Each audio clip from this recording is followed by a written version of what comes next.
እግዚአብሔር ካንቺ ሰው ሆኖ ሙሽራ ከጫጉላው እንዲወጣ ካንቺ ወጣ። እመቤቴ ማርያም ሆይ ደስ ይበልሽ ብሎ ቅዱስ ዮሐንስ አፈወርቅ በድርሳኑ እንዳመሰግንሽ እኔም አመሰግንሻለሁ። የጠፋ በግ አዳምን ፈልገው ባገኘው ጊዜ ተሸክሞተኛችን ጠባቂያችን ክርስቶስ ከአንቺ ተወለደ። እመቤቴ ማርያም ሆይ ደስ ይበልሽ።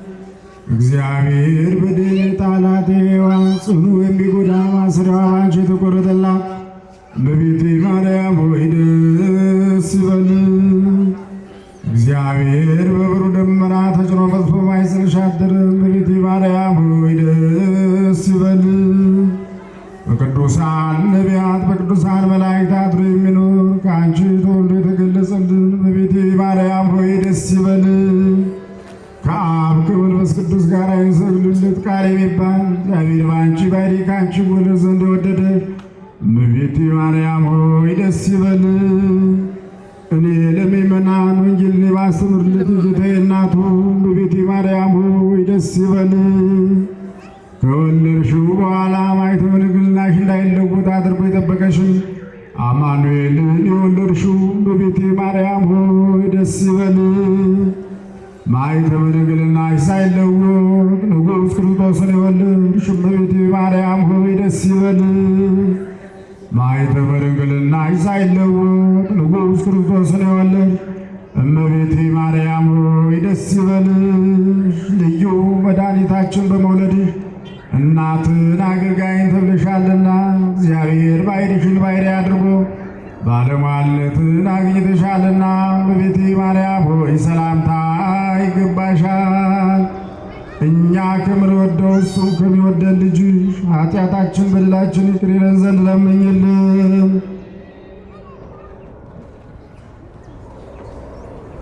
ልመናዋ ክብሯ ለዘላለም በእውነት ይዋል ይደርብንና አምላክን የወለደች በድንጋሌ ሥጋ በድንጋሌ ነፍስ የጸናች ክብርት እመቤታችን ያደረገችው ታምሬ ነው። በባሕር ላይ እየተንሳፈፈች የምትሄድ አንዲት መርከብ ነበረች። በጉዞ ላይ እንዳለች ቀኑ ከመጨለሙ በላይ ኃይለኛ ነፋስ ተነስቶ ባሕሩን አናወጠው። ማዕበሉም መርከቢቱን ሊያሰጥማት ወደ ላይ ከፍ ከፍ አለ። በውስጧ የተሳፈሩ ሰዎችም ሰጥመው ሊጠፉና ሊሞቱ ስለደረሱ ስለ ሕይወታቸው ተስፋ ቆረጡ። ሁሉም ለእያንዳንዳቸው ወደ አምላካቸው እየጮኹ ይማልዱ ጀመር። ከመካከላቸውም አምላክን የወለደች በድንጋሌ ሥጋ በድንጋሌ ነፍስ የጸናች ክብርት እመቤታችን በፍጹም ልቡ የሚወድ አንድ ሰው ነበረ። ያም ሰው ሁሉም እንደ አምልኮቱ ወደ አምላኩ ሲለምን በተመለከተ ጊዜ መንፈሳዊ ቅናት አደረበትና ፈጽሞ ገሰጻቸው። ቀጥሎም አምላኮቻችን ናቸው ከምትሏቸው ይልቅ ፈጥና የምትሰማ ለጭንቅ ፈጥና የምትድረስ የብዙ ታምራትን የምታደርግ አምላክን የወለደች በድንጋሌ ሥጋ በድንጋሌ ነፍስ የጸናች በዕብራይስጥ ማርያም የተባለች ክብርት እመቤታችን እርዳታ ለምን አትጠይቁም አላቸው። በዚያችን ሰዓት ታምራትን የምታደርግ በዕብራይስጥ ማርያም የተባለች በድንጋሌ ሥጋ በድንጋሌ ነፍስ የጸናች ወደ ክብርት እመቤታችን ጸለዩ። ዳግመኛም ንጽሕትና ክብርት እመቤታችን ሆይ አንቺ ብፅዕት ነሽ፣ ስለሆነ ምስጋና ሁሉ አንቺ ይገባል። ብርሃን ከአንቺ ወጥቷልና ወይም ተገኝቷልና ይኸውም እውነተኛ ፀሐየ ጽድቅ የተባለ አምላካችን ኢየሱስ ክርስቶስ ነው። ስለዚህ እነዚህ ሕዝቦችሽ ወደ እሱ ለምኝልን። ይልቁንም በጠቅላላው ስለ ወንዶችና ሴቶች ወገኖችሽ ጸልይ አማልጂ፣ አንቺን ለሚጠራሽ ሁሉ መልካም ረዳት ነሽና እያሉ ጸለዩ። ጸሎታቸውን ከጨረሱ በኋላ እነሆ በዚያን ጊዜ ታላቅ ብርሃን በመርከቢቱ ላይ ወረደና ጨለማውን አስወገደው። ነፋሱ ጸጥ አለ። የባሕሩ ሞገድና ማዕበሉም ዝም ርጭ አለ። የመዓልቱም የፀሐይ ብርሃን ወጣ። ከዚያች ደሴቶች ታዩአቸው። ወደ ወደቡም ደርሰው ሕይወታቸው ከሞት ተረፈ። ከመርከብም ወርደው ወደ የባታቸው ከሄዱ በኋላ ይቅር ባይ የምትሆን በዕብራይስጥ ማርያም የተባለች በድንጋሌ ሥጋ በድንጋሌ ነፍስ የጸናች ክብርት እመቤታችን በጨለማ ተውጠው በነበሩበት ጊዜ ብርሃን እንዳበራችላቸውና ከደረሰባቸው ጭንቅና መከራ ሁሉ እንዳወጣቻቸው ለሰው ሁሉ ተናገሩ። የዚያም አገር ሰዎች ሁሉ እግዚአብሔርን ፈጽመው አመሰገኑ፣ እመቤታችንንም አመሰግኗት። ዳግመኛም በእውነት ከሌሎች ቅዱሳን አንቺ ትበልጫለሽ፣ የእግዚአብሔር እናቱ ሆይ ለአንቺ ክብር ምስጋና ይገባል እያሉ አመሰገኑ። ድንግል ሆይ እኛ እንግዶችሽን በይቅርታውና በቸርነቱ ብዛት ይቅር እንዲለን ተለምኝልን ዘንድ እንማልድሻለን ለዘላለሙ አሜን። አስተምረውናል። እንግዲህ ከሚነገረው የእግዚአብሔር ቃል ለሕይወታችን የሚሆነውን መውሰድ እና የጀመርነውን ጾም በደንብ አድርገን መጾም ለእግዚአብሔር በመፍራት እግዚአብሔርን በመፍራት በመውደድም ልንጾም እንደሚያስፈልገን ተገልጾልናል። ከጾም ጋር አብሮ የሚሄድ እንግዲህ ትልቁ ነገር ፍቅር ነው። ፍቅር የሌለው ሰው ደግሞ ከእግዚአብሔር ጋር መሆን አይችልም። ፍቅር ሲጠፋ የሚመጣው ጸላዔ ሰናይ ነው፣ ዲያብሎስ ነው።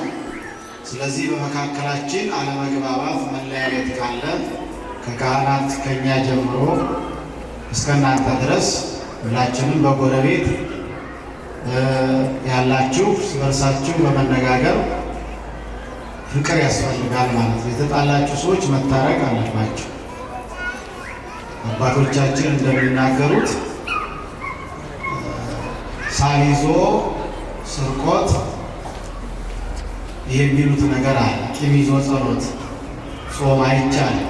ስለማይቻል ሁላችሁም እግዚአብሔር ደስ ይለዋል፣ ሰይጣን ደግሞ ያፍራል ስንታረቅ ማለት ነው። እና ይህንን ካላደረግን ዝም ብለን ከንቱ መመላለስ እንዳይሆንብን አሁን በዚህ በጾማችን ብዙ በሀገራችንም በጆሮአችን የምንሰማው በዓይናችንም የምናየው ብዙ የሚከብድ የከበደ ነገር አለና እንግዲህ ጾማችን እና የጸሎታችን የፍቅራችን ውጤት ለሀገራችን ለኢትዮጵያ አንድ ነገር ይዞ እንዲመጣ ያስፈልጋል ማለት ነው። የልማድ እንዳይሆን ከልባችን በመጸጸት በማዘን በመተከዝ እግዚአብሔር ወደኛ በምህረት እንዲመለስ የመጣውን መቅሰፍት የመጣውን ጦርነት፣ አለመግባባት፣ ልዩነት እግዚአብሔር እንዲያስወግድና ምድራችን በሰላም እንድትኖር ልጆች በሰላም ትምህርት ቤት ደርሰው እንዲመጡ ሕፃናት እንዲያድጉ ሕፃናት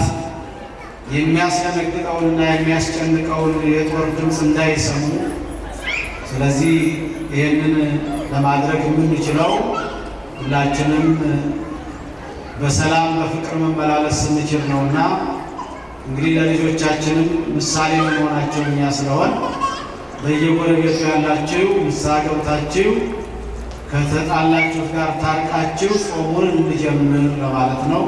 ትምህርቱ በጣም በጥሩ ሁኔታ የተሰጠ ስለሆነ እግዚአብሔርን እየፈራን እየወደድነው ጾማችንን እንድንጾም እግዚአብሔር ያግዘን። አቡነ ዘበሰማያት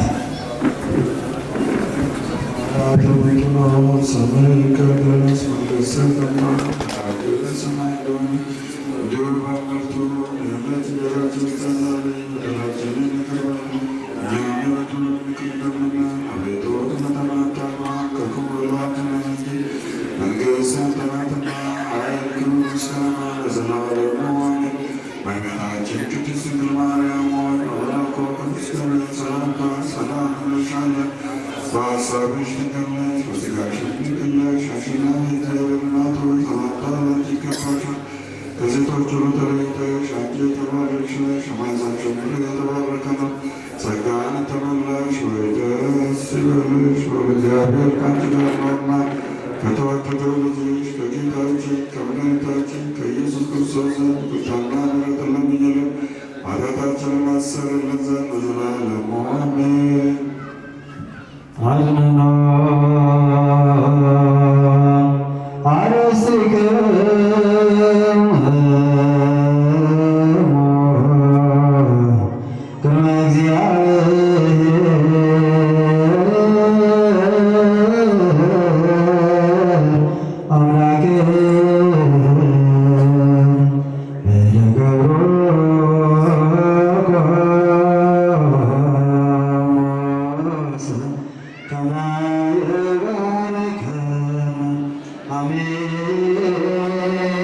እግዚአብሔር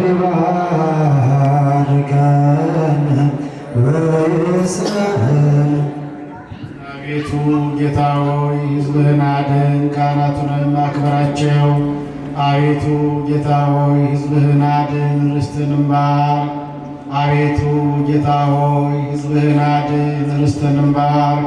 ጠብቃቸው እስከ ዘላለሙ ድረስ ከፍ ከፍ አድርጋቸው። በአንድ ልጅ በጌታችንና በአምላካችን በመድኃኒታችን በኢየሱስ ክርስቶስ የዋጃት ቤዛም የሆንካት ቅድስት ቤተ ክርስቲያንን ጠብቃት። ለነገሥታትና ንጹሕ ለሆነ ሕዝብ ማደሪያ ትሆን ዘንድ የጠራሃት በዚህች ክብርት ቤተ ክርስቲያን መጥታችሁ ተሰብስባችሁ የጸለያችሁ የጌታችን የመድኃኒታችን የኢየሱስ ክርስቶስን ሥጋውን የበላችሁ ደሙን የጠጣችሁ በማወቅ ወይንም ባለማወቅ የሠራችሁትን ኃጢአታችሁን ያስተስርይላችሁ። ሥጋ መለኮት ስለሚባል ሥጋው፣ ደመ ሕግ ወሥርዓት ስለሚባል ደሙ ባለፈው ይቅር ይበላችሁ፣ በሚመጣው ይጠብቃችሁ። ለዘላለሙ ኩኑ ፍቱሐነ ወንጹሐነ እምኃጢአት ወኩኑ ድልዎ ለመንግሥተ ሰማያት በአቡሁ ለመንፈስ ቅዱስ እግዚኦ መሐረነ ክርስቶስ።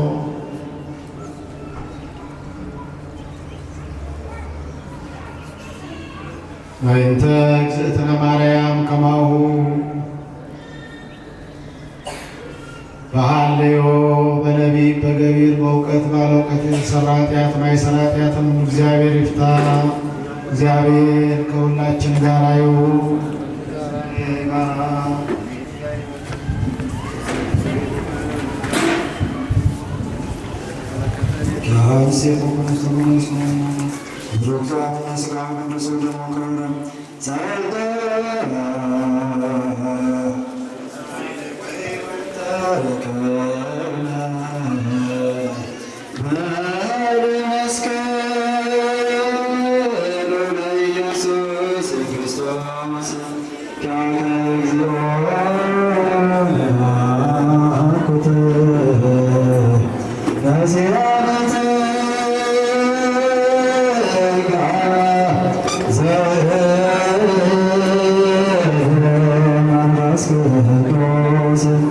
Good.